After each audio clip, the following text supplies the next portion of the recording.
La situation de l'Europe est extraordinairement difficile, puisque nous sommes pris en étau face aux pressions américaines. On le voit en matière de droits de douane, on le voit quant à aujourd'hui au doute qui s'est créé sur la protection par les Américains de la sécurité des Européens. Et de l'autre côté, la confrontation avec la Chine, qui nous menace aussi, dans la mesure où la Chine voit le marché américain fermé, eh bien la Chine peut avoir la tentation de vendre ses produits davantage encore en Europe. Donc oui, nous avons besoin de défendre notre souveraineté. Il y a un grand débat public qu'il faut maintenir. Nous ne devons pas, même si nous devons être conscients qu'il y a effectivement des risques d'affrontement sur la question écologique. On le voit avec les ZFE, on le voit avec les zones d'artificialisation des sols. Mais soyons capables de trouver cet équilibre et surtout de ne pas perdre ce cap humaniste et écologique qui est l'avenir de l'humanité.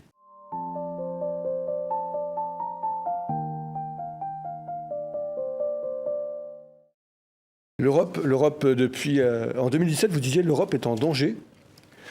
Aujourd'hui, vous dites l'Europe est à un tournant.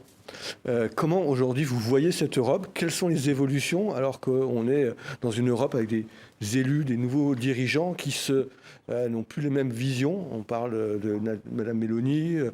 Orban, et puis à côté un nouveau couple franco-allemand. Comment vous voyez ça?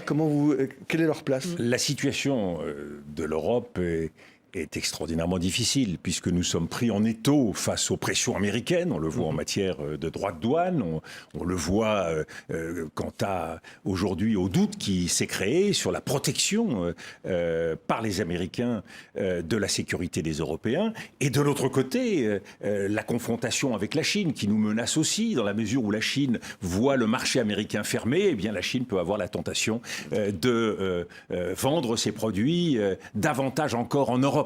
Donc oui, nous avons besoin de défendre notre souveraineté.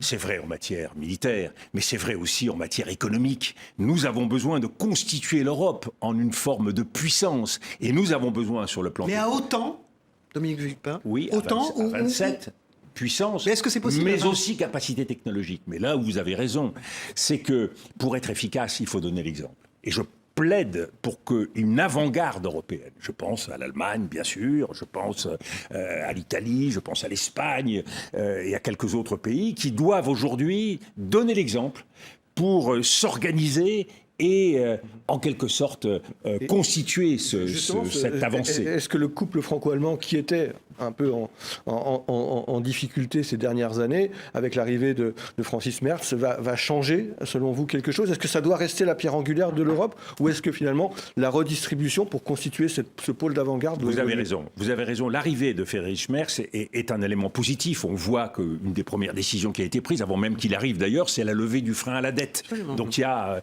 une orthodoxie financière. Et la volonté de reconstituer une armée allemande. Hein. Absolument. Et de ce point de vue-là, se tournant vers la France pour la première fois, qui pourrait les accompagner. Opinions publiques vont l'accepter, ça, la reconstitution d'une armée allemande? Alors, je pense que c'est aujourd'hui quelque chose dans l'ensemble européen qui peut parfaitement être accepté. Parfaitement être accepté. Mais ça suppose effectivement que nous franchissions encore des pas importants. Je pense en matière d'investissement. Je parlais tout à l'heure du plan de Mario Draghi. Faire accepter aux Allemands que nous puissions nous lancer ensemble dans une grande politique européenne d'investissement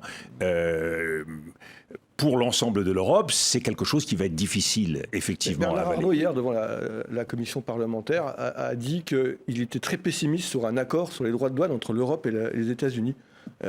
Comment vous voyez, en tant qu'en plus chef d'entreprise aujourd'hui, nous avons déjà subi la taxation pour l'aluminium à des taux importants, 25%, et donc nous avons à faire face à une concurrence extrêmement forte du côté des Américains.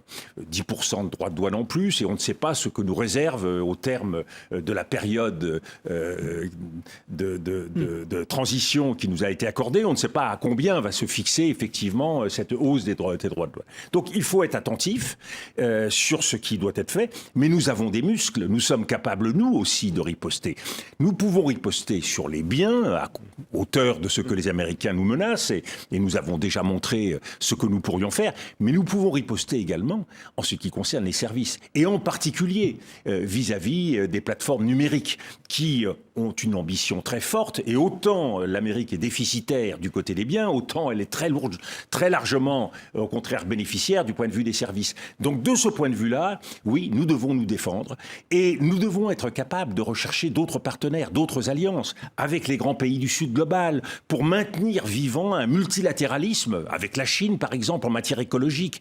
Donc ne perdons pas nos valeurs, ne perdons pas nos grands objectifs, et surtout défendons une souveraineté européenne. C'est un bon point qu'il faut adresser à Emmanuel Macron. Depuis le départ, il a voulu défendre l'autonomie stratégique, la souveraineté européenne. Aujourd'hui, nous avons la possibilité de passer aux travaux pratiques.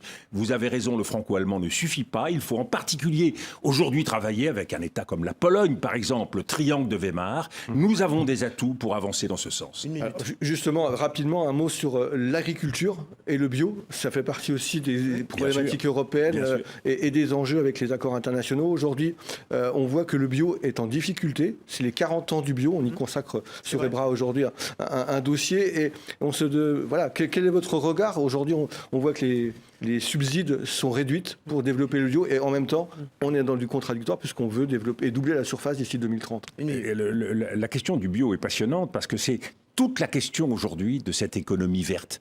On n'a pas encore suffisamment compris en France et en Europe à quel point ce nouveau monde de la transition verte va nous donner des atouts dans l'avenir en matière économique et technologique.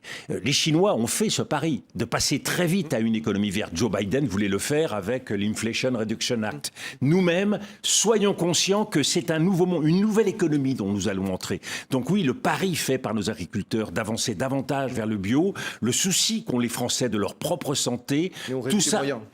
Eh bien, c'est une erreur. Et de ce point de vue-là, oui, il y a un grand débat public qu'il faut maintenir. Nous ne devons pas, même si nous devons être conscients qu'il y a effectivement des risques d'affrontement sur la question écologique. On le voit avec les ZFE, on le voit avec les zones d'artificialisation des sols. Mais soyons capables de trouver cet équilibre et surtout de ne pas perdre ce cap humaniste et écologique qui est l'avenir de l'humanité.